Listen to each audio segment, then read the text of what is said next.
So good evening class. We are back with another video of business communication. So I hope आप लोगों को सारी classes समझ आ रही होंगी. So we'll move further and we'll learn some new thing about communication.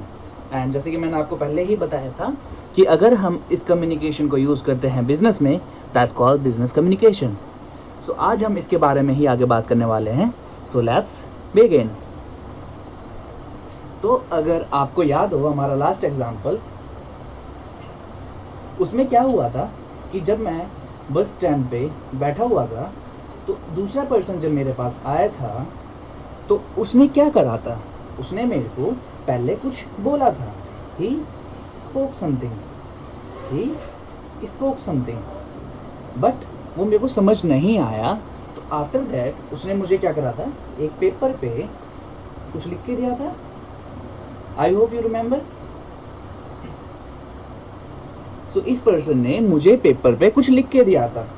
It means in दोनों ही case में person ने किन चीज का यूज किया है, वर्ड्स का. तो the person has use words and वो वर्ड्स किसी भी language means Hindi, English, Chinese, किसी भी चीज के हो सकते हैं. तो the person has use words. Now अब मैंने आपको एक बात बताई थी कि मैंने गर्दन हिला के पूछा, गर्दन हिला के इशारा करा था कि मुझे समझ नहीं आया.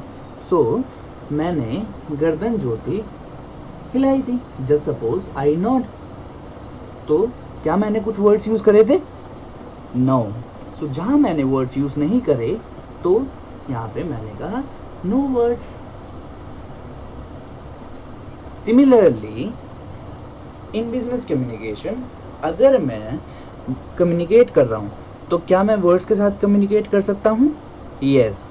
Now when it comes to without words, क्या मैं विदाउट वर्ड्स के साथ कम्युनिकेट कर सकता हूँ? अब आप लोग कहेंगे नहीं, कैसे हो सकता है ये, विदाउट वर्ड्स तो हम कम्युनिकेट नहीं कर सकते. But let me tell you my friend, this is not the reality. So हम विदाउट वर्ड्स भी कम्युनिकेट करते हैं. जैसे कि मान लीजिए कि आपने क्लास में बैठे हैं और मैं कुछ पढ़ा रहा हूँ और मैंने जब सबसे पूछा कि क्या आपको समझ आया, आपने गर्दन हिला के बोला हाँ. आपने कोई वर्ड यूज़ नहीं करा बट आपने गर्दन हिलाई. तो उससे मुझे समझ आ गया कि yes, you said yes. So it means हम विदाउट वर्ड्स भी कम्युनिकेट कर सकते हैं. सो अब हम इसको आगे लेके चलेंगे. तो इसी एग्जाम्पल पे आगे देखा जाए तो जहाँ पे भी हम वर्ड्स यूज़ कर रहे हैं उसको हम बोलते हैं वर्बल कम्युनिकेशन. क्या बोलते हैं हम? Verbal communication. मैं यहाँ पे कम्युनिकेशन शॉर्ट में लिख रहा हूँ. And when we don't use words we call it non verbal communication. अब इस केस में दो चीजें हो सकती हैं. या तो जो पर्सन है वो वर्ड्स यूज करेंगे या फिर जो हैं वो वर्ड्स यूज नहीं करेंगे. इट मीन्स वो कुछ जेस्चर यूज़ करेंगे या कोई साइन लैंग्वेज यूज़ करेंगे जिससे मुझे समझ आ जाएगा. साइन लैंग्वेज से मुझे याद आया, क्या आपने कभी भी साइलेंट लोगों को देखा है, वो कैसे म्यूट जो पीपल होते हैं कैसे बात करते हैं? They use sign language. तो वहाँ पे वर्ड्स यूज़ नहीं हो रहे हैं but they understand it. So इसीलिए communication is in two ways. First one is verbal communication and second one is non verbal communication. अब वर्बल कम्युनिकेशन में हमने देखा था या तो वो पर्सन बोल सकता है ही स्पोक और ही रिटन. तो यहाँ पे वर्बल कम्युनिकेशन होता है हमारा या तो ओरल जो कि स्पोकन है या फिर हमारा होगा रिटन जो कि राइटिंग में दिया गया है. आई होप आपको ये समझ आ रहा है. So verbal communication is in two parts, oral and written. Now when we come to non-verbal communication, so non-verbal communication can be different. So this can be sign language, जैसे मैंने आपको बताया sign language. Again मैं language को short में लिख रहा हूँ. This can be body language, जैसे कि मैं अगर आप मुझे कुछ बोल रहे हैं और मैं hand cross करके खड़ा हूँ, so this can tell कि मैं आपकी बात में इंटरेस्टेड नहीं हूँ. So this is also part of communication. और दिस कैन बी सराउंडिंग और समथिंग.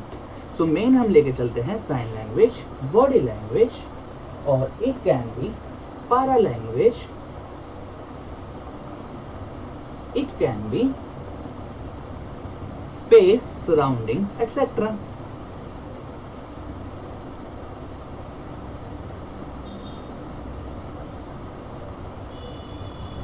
Surrounding, etc. अब आप बोलेंगे सर ये पारा लैंग्वेज क्या होता है? So let me tell you कि पारा लैंग्वेज क्या होता है। अब देखो, पारा लैंग्वेज एक्चुअली हमें थोड़ा समझना होगा इसके रिगार्डिंग। पारा language is somewhere like verbal communication, लेकिन डिफरेंस क्या है, ये होता है हमारा आपके बोलने का तरीका, आप किस तरीके से बोल रहे हैं, आप कितना स्ट्रेस कर रहे हैं वर्ड को, आप कितना शाउटली बोल रहे हैं, आपकी स्पीड क्या है बोलने की। सो अगर मैं बोलूँ कि मैं एक लाइन देता हूँ एंड उसमें मैं बोलता हूँ आई लव माई इंडिया, और दूसरी जगह मैं उसको बोलता हूँ आई लव माई इंडिया, तो यहाँ पे दोनों के मीनिंग अलग आ रहे हैं जबकि सेंटेंस सेम है। तो जब हम वर्ड्स को डिफरेंट तरीके से यूज़ करते हैं तो उसको हम बोलते हैं पारा लैंग्वेज। आई नो ये आपके लिए थोड़ा कंफ्यूजिंग हो सकता है, पर हमें मतलब समझना होगा। वर्बल कम्युनिकेशन में हम खाली किन चीज़ों की बात कर रहे हैं जो हम वर्ड्स यूज़ कर रहे हैं, बट पारा language is the way you speak, the way you use your words, that's called para language. Similarly, जब मैं स्पेस और सराउंडिंग की बात करता हूँ तो स्पेस का मतलब कि आपका जो पर्सनल स्पेस है, पब्लिक स्पेस है, कि कैसे यूज़ हो रहा है। अगर आप किसी के काफ़ी नियर खड़े होकर उससे बात कर रहे हैं, इट मीन्स आप वर्ड्स यूज़ कर रहे होंगे, बट वो स्पेस, वो सराउंडिंग एक डिफरेंट मीनिंग देगी। अगर मैं किसी के बहुत नियर खड़े होकर बात कर रहा हूँ, it means there is a personal touch. So that is why it is called non-verbal communication and this is part of non-verbal communication. तो आज हमने पढ़ा पूरा कि बिजनेस कम्युनिकेशन में दो तरीके के कम्युनिकेशन होते हैं। First one is verbal communication and second one is non verbal communication, and उसके बारे में हमने पढ़ा verbal communication can be oral and written, and non verbal communication can be sign language, body language, paralanguage, space and surrounding. So इनके अलग अलग benefits हैं, अलग अलग प्रोज एंड कॉन्स हैं, और सिचुएशन के अकॉर्डिंगली यूसेज हैं। So both the communication are important as per the situation. So class, I hope आपको ये सारी चीज़ें समझ आई होंगी। If you have any doubt please comment below. Thank you so much guys, have a great day.